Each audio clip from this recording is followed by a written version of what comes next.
In the mid-1980s, the American retail battlefield was ruthless. Big box titans battled for dominance. Executives in glass towers slashed wages and squeezed margins to impress Wall Street. Frontline workers were treated like disposable cogs, shuffling in and out of stores with little fanfare and even less job security. Profit reigned supreme. Kindness had no seat at the table. But in the chaos of the cost-cutting frenzy, one man was quietly planning a revolution. His name was Jim Sinegal, a soft-spoken, sharp-eyed retail veteran who didn't look like a rebel. Yet behind his modest demeanor lay a radical idea. What if the best way to build a billion-dollar business was to take care of the people pushing the carts and stacking the shelves? Raised on the hard-earned lessons of the shop floor, Sinegal wasn't a product of Ivy League boardrooms. His education had come under the roof of Saul Price, a pioneer who preached a strange philosophy for the time. If you treat employees like responsible adults, they'll act like responsible adults.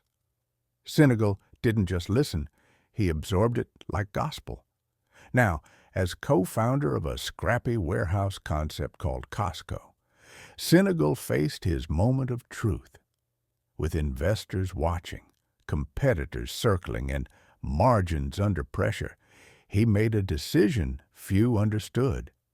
He would pay his workers more than anyone else in the business, and not by a few cents, by 40% more. Colleagues warned him, "You'll sink the company. Wall Street will crucify you." He nodded, then did it anyway. What happened next would rewrite the rules of business, challenge the core of capitalism, and spark a revolution that would ripple through boardrooms and break rooms alike. But none of that was clear back then. Back then, it was just one man, one vision, and a bold choice: to bet on kindness instead of greed, to bet on people, to build not just a store, but a legacy. And it all began in the shadow of a shopping cart. Before Jim Sinegal ever walked the halls of Costco, before the boardrooms and bold headlines, he was just a young man standing in the shadow of a retail prophet. That prophet's name was Saul Price, a quiet legend whose vision would ignite a movement few understood at the time. While other businessmen built empires on razor-thin wages and high turnover, Price dared to imagine something different. He believed in stores without frills, but with values, in workers without degrees, but with dignity, and in profits, yes, but only if they came hand in hand with principle. Sinegal didn't just admire Price, he followed him for 25 years. From the floors of FedMart to the launch of Price Club, he learned the delicate art of scaling a company without shrinking the soul behind it. He listened as Price repeated his mantra: "If you treat employees like responsible adults, they'll act like responsible adults." And Sinegal watched it prove true, again and again. He saw how Price could walk into a warehouse and be greeted not with fear, but with handshakes.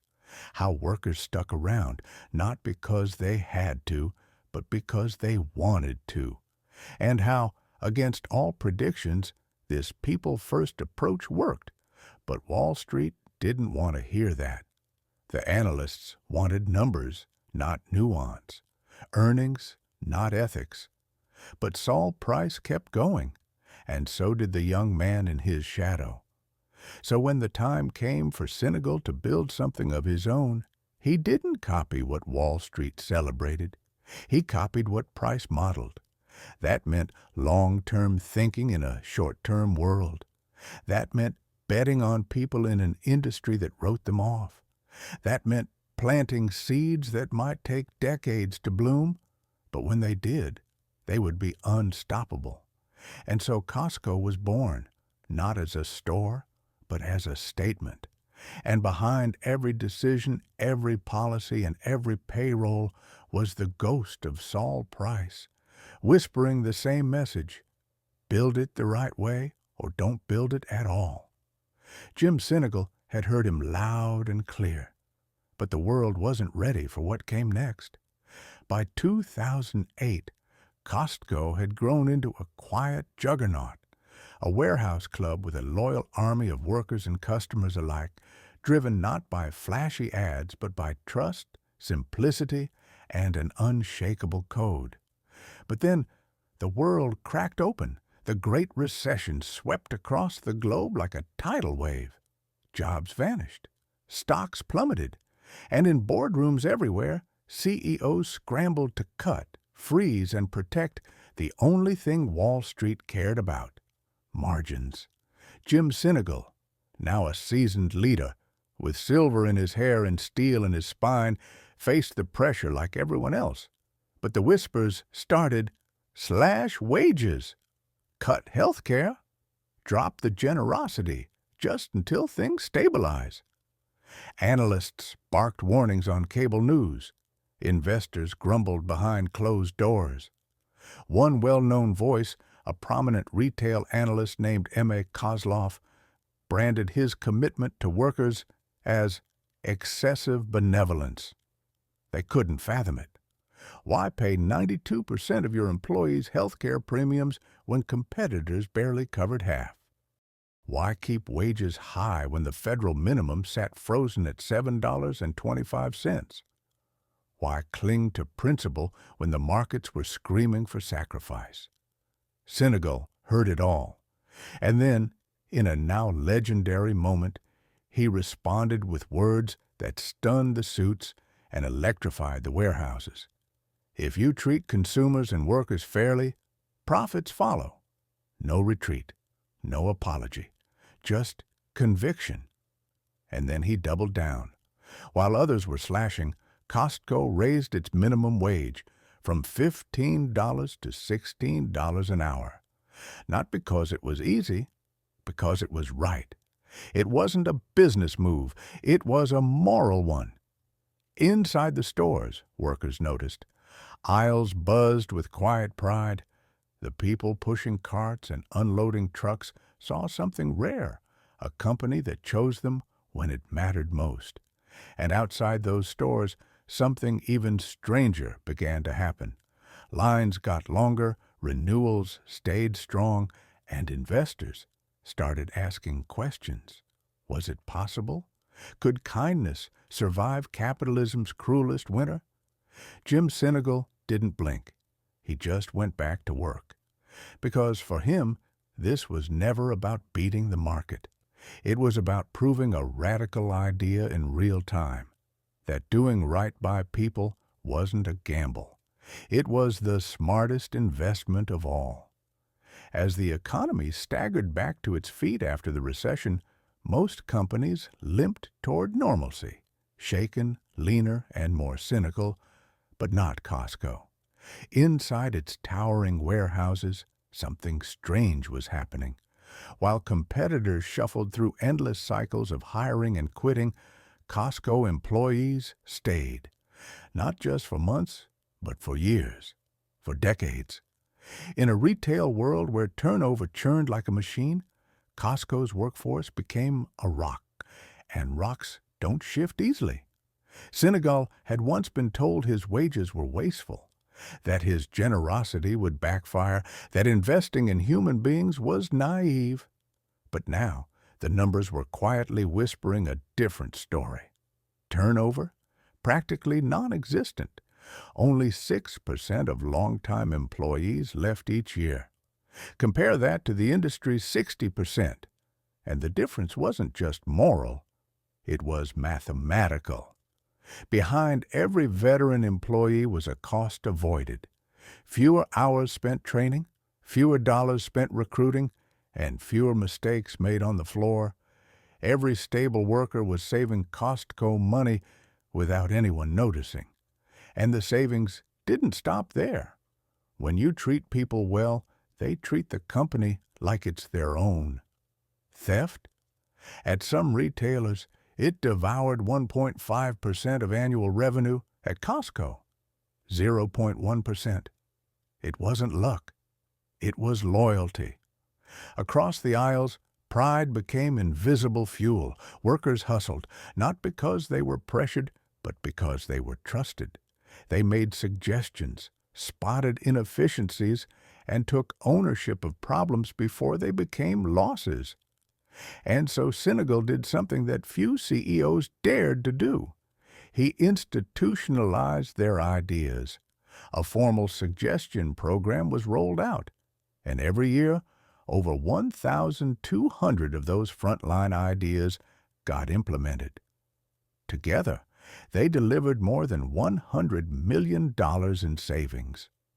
Some changes were small, tweaking checkout lanes or rearranging pallets.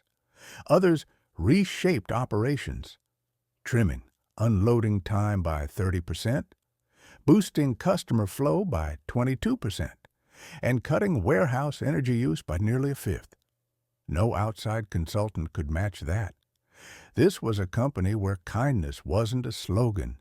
It was a strategy, and it was winning. In Wall Street boardrooms, few were paying attention.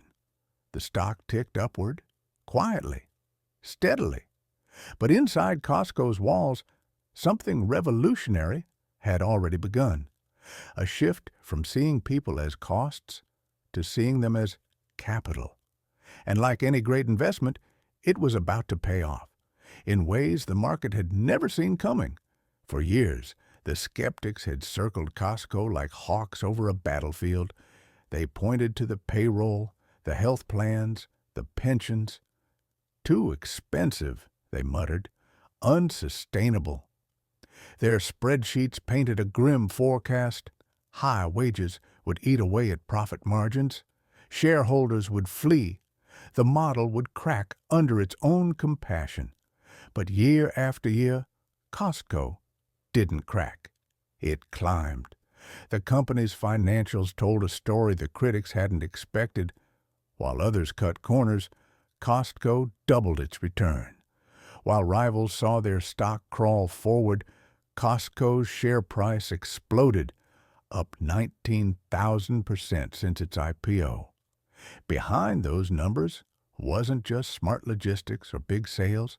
It was people, well paid, well trained, well respected, and because of that, they were well prepared to serve, to save, to stay. Productivity soared. Each Costco employee was generating over $658,000 in sales annually, 45% more than the average Sam's Club worker. That kind of output couldn't be outsourced. It couldn't be copied with an algorithm. It came from people who felt invested, because the company had first invested in them. Recruitment costs? Slashed. Tenured employees didn't need retraining. They mentored new hires, often across multiple departments. A full 82% could switch roles on a dime. And customers noticed. The stores didn't just feel efficient, they felt human. Shoppers kept coming back, not for coupons, but for the experience. Costco's membership renewal rate quietly hit 91%. Not because of flashy marketing, but because of something far rarer: consistency. It wasn't the kind of story Wall Street was used to. It wasn't built on ruthless domination or ruthless layoffs. It was built on trust, stability, and a quiet, stubborn belief that people matter more than spreadsheets. By 2023, the numbers were no longer ignorable. Costco's revenue passed $242 billion. Its operating margins doubled Walmart's. Its returns beat the entire retail sector. And suddenly, those same analysts who once warned against excessive benevolence were asking a different question.